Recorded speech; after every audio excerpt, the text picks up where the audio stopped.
Hello, it's a rather glorious Monday the 24th. I'm FxPlew and this is the market brief. So last week the MPC left rates unchanged for the 7th consecutive meeting.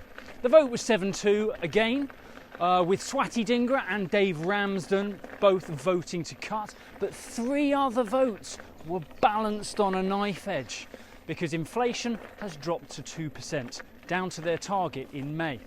The official reason was that the MPC remains concerned about the level of wage inflation and services inflation, a new term from this meeting. Unofficially though, there's concern that the drop in May might be a one-off and the next inflation data might show that inflation has bottomed out and may even have started to rise.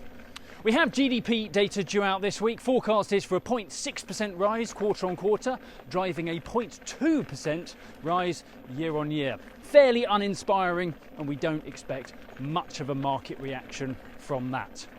Over in the US, economic performance still splits the crowd. There are those who think a soft landing is still on the cards, and those who fear a drop in the growth numbers that will trigger a series of rate cuts, despite the current level of inflation.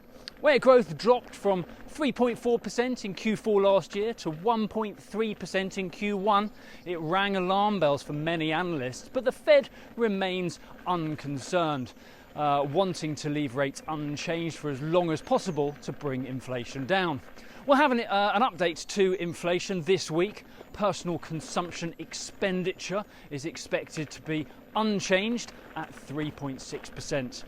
In the market, rate expectations helped the dollar index peak around 105.90 last week, and sterling seems to be taking the election largely in its stride, as there's not nearly the kind of volatility usually associated with uncertainty.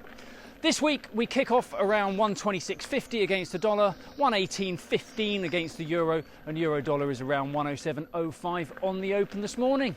That's it from me. I'll be back again tomorrow. If you do not have a clue, then just tweet through and ask FxPlew.